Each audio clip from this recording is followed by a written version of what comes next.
Alright guys, welcome along to the channel. We are finishing off this first little box set in the He-Man the Masters of the Universe series. This episode is titled The Heart of a Giant. Great little episode, and you would think closing out the final episode of this box set, you would have had a Skeletor heavy episode, but this is what, 2 in a row right now with no Skeletor on it. That's probably one of the most surprising things about the watch through of this box set, is the lack of Skeletor that has been in it, like the main villain of the series. There's a hell of a lot of stories throughout it that he's not part of, but it is what it is. This episode here, Heart of a Giant, 65th episode of the first season, last episode of the first season. It's all about a friendship and not judging the book by the cover, sort of a thing. We'll be interested to see now if the moral of the story is anyways different than what I just said there, because you would like to think at 47 years old you would get the grip of a storyline and not screw it up before they give you the actual moral they were trying to share with you. So in this episode, Man-At-Arms, at the beginning, they instruct Prince Adam and Orko to look for saltweed in the Evergreen Forest. They disappear with Cringer to go look for this stuff. Cringer tries to return to the palace on his own when the stormy weather starts coming in. None of them are aware that they're being watched by this giant lurking about in the background. Orko finds some of the weed that they're looking for and collects it, but he's startled by the giant and he bumps into a tree trunk, knocking himself out, and he's picked up by a pair of giant hands from this giant. Once the storm is past, Adam and Duncan, they're getting worried about Orko. Where the hell is this wee man at? The giant brings Orko to them, as well as Orko's bag, that's now filled with the weed that they need for whatever they're making. He then leaves without uttering a word. Orko wakes up and tells the other that he saw a giant monster. Adam wants to know the identity of the giant, and Duncan surmises that he could either be a spy for Skeletor or someone who's in trouble. Prince Adam then transforms himself into He-Man, Cringer and the Battle Cat. Off they go looking for this.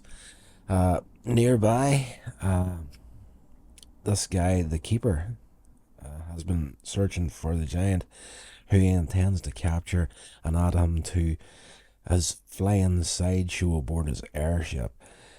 He's almost caught up with the giant before the thunderstorm jams his equipment. The Keeper is then he's happy enough the sensors pick up the giant again. At this point, the He-Man and the rest of them spot the giant, and when the giant is caught and the tractor beam, He-Man manages to grab onto the bottom of it as it starts to retracting up into the airship. But the Keeper then uses a vacuum attached to this tentacle to capture Orko in an attempt to get He-Man away from the giant. He's just like, well, grab this little guy here. This will be another little fine addition to my flying sideshow, but it'll also ensure that this muscle man, as he calls him, can't get the giant away from me. He-Man has let go of the tractor beam, and unfortunately he's unable to stop the Keeper from taking Orko and the giant. Impressed by the strength that He-Man shows, the Keeper releases this monster Scorpion to test He-Man's powers and to more or less, see how strong he is. Will I get him to be part of the sideshow, or will this thing just keep him occupied long enough for me to get my ass out of here?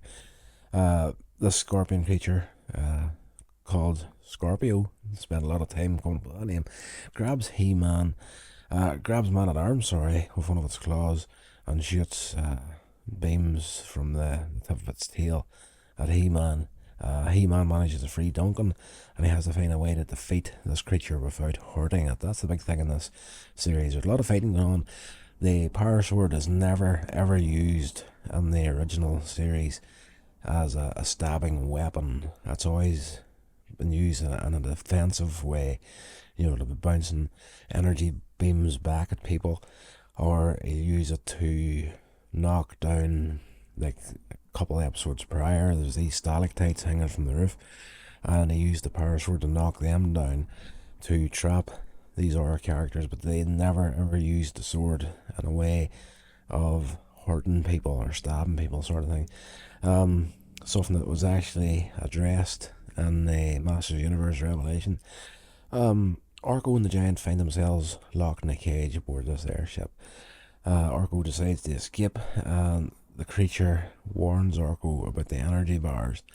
Orko's shocked whenever this creature is sitting off and up to this point, and any time anybody tries to speak to him, he's completely mute, saying nothing. But Orko goes for the energy bars, and he's going to get electrocuted hard. The giant stops him, and he explains he hasn't spoken in many years, having been ridiculed and feared because of his giant size. So he then fled the cities to live as a hermit in the Evergreen Forest with all the animals. The giant introduces himself as Cambro. Orko manages to slip through the bars of the energy bars using magic. He kind of like squashed himself down flat like a piece of paper, slips through the centre of it. So there's a couple of 3 episodes there in a row where Orko's magic actually works. It doesn't mess up anything. He turns off the bars, releases this giant, his new friend. Cambro has overheard the keeper saying he was heading to Avion, and Orko suspects that Stratos is the keeper's next target. Cambro says he can turn an intercom into a long-range radio to contact Orko's friends. Orko produces the tools that Cambro needs from his hat. There's a couple of little mess ups there where he opens up his hat like a boot lid sort of thing. He reaches under his head looking for all these different things. A couple of little mistakes, but he eventually gets the right thing. Outside, He-Man, still trying to get away from this giant scorpion, diverts a river in order to wash away the scorpion and put some distance between himself and the creature, so it doesn't get drowned, it just gets washed off and whatnot. Man-At-Arms then, he receives a call from Orko on his communicator, and he's told to head to Avion. Avion, I'm always saying words wrong, pronouncing them completely wrong. So the giant manages to get the communications working to Man-At-Arms. Orko tells him, get yourself over to Avion, and they're going to go after Stratos. Man-At-Arms and He-Man take the One Raider, and Man-At-Arms takes the One Raider, and He-Man goes there on Battle Cat's back. That makes a hell of a lot more sense. At Avion, Stratos spots the keeper's airship approaching and flies up to take a little look at it. The keeper dispatches a grappling cord to capture the ruler of Avion, and he's got the weirdest neck beard in the history of cartoons. It's a bit of a and where did that come from? When I see the character of Stratos, cool enough character, but the chin beard, I've never got chin beards.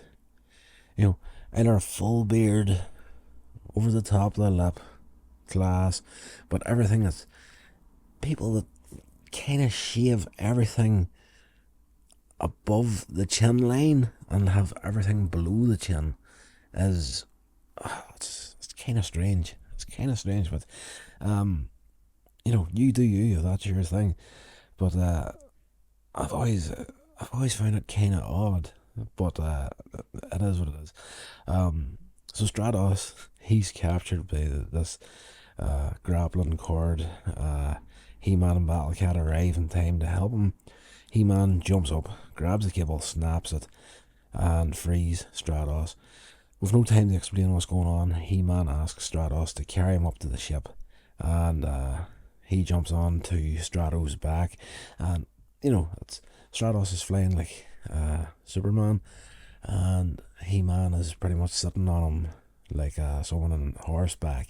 That's probably one of those photographs that you've seen circulating online over the years, taking the hand out of the show and how camp it can be at times. So he gets on the ship, and they're Orko and Cambro, they're unable to find an exit. Stratos, having deposited He-Man on the ship, spots a flock of his birdmen coming up to try to, well, probably rescue him, is what he thinks is going to happen. So he flies off to try to warn them to get back, while He-Man then tears a hole in the side of the airship, gets inside. The keeper tries to capture the birdmen, but as these cords come out, grab them the way that Stratos was grabbed, but it doesn't work because at this stage, Man-At-Arms shows up in the Wind Raider, starts firing, and quickly frees them all. On the ship, He-Man, he's grabbed by computer-activated vines. There's a lot of vines and tentacles and stuff in this episode, grabbing people. But he quickly manages to free himself, and he then starts to destroy all the cages holding all the creatures in the Keeper's menagerie. The Keeper arrives on the scene and begins to cower as his former captives angrily surround him, all these creatures and whatnot. And that he's been collecting up over the years. Like there's guys with 4 arms. There's this other guy with 2 heads. It's proper freak show, for the lack of a better term. So he's surrounded by all these characters and he's panicking. At this point, Cambro the giant steps forward and tells the other creatures not to harm the Keeper. To have their freedom back should be enough. Later outside the ship, Cambro reveals he graduated from the Science Academy at the age of 16, but at 20 his great size was so frightening to others that he decided to retreat from the human world. Man-At-Arms offers Cambro a job as his lab assistant at the end of the episode, and Cambro admits that he has never experienced such kindness in all his life. Yes, so we close out the episode right there, and of course, once again, the moral of the story. And this time, Orko breaks the fourth wall to tell us, and let's see, was my interpretation proper? Like I was saying, don't be judging the book by its cover. Let's see what Orko has to say to the viewer. Orko says, "Today I learned something about judging other people by the way they look. Just because Cambro looked different, I was frightened of him and thought he was some kind of a monster. But he turned out to be kind, gentle and smart. I hope you'll try to remember not to judge people by the way they look and not to make fun of them if they look different. People deserve to be judged on their words and especially on their actions. From now on, I'm going to give them a chance. I hope you will too. Bye." So that is it. The series is finished, and I have, oh gosh, I don't even want to go back and check the original upload date of the first episode of this series, because I have fallen off the wagon so many times. This should have been like, a couple of months worth of uploads here, but I've taken friggin' years doing this box set. That's not going to be the case moving forward here. We're going to try to up the podcast, up the content as much as possible, and get more regular uploads on the go here. And I'm kind of enjoying this podcast format a little bit better. Like, probably somebody's going to be sitting there watching this. Chances of this part of the episode actually hearing me saying this, they're probably clocked out by now, because it's not video, it's audio essentially. We're on YouTube, but it's audio, and I enjoy this format a lot better because it's not that I'm not comfortable on camera, it's just that I can do more this way. I can check my notes. I can get in there for more details for something that's happening, something that comes into my head while we're doing it. I can get in there and do it without actually, you know, on camera. That's kind of like, you start that there stuff, you're kind of like, you're not looking at the viewer, and you're not going eye to eye with anybody. But this way here, that's just more comfortable. So I hope you enjoy it this way too. And if you are watching these videos or listening to the podcast, another way to put it now, it means that you don't actually have to watch the video.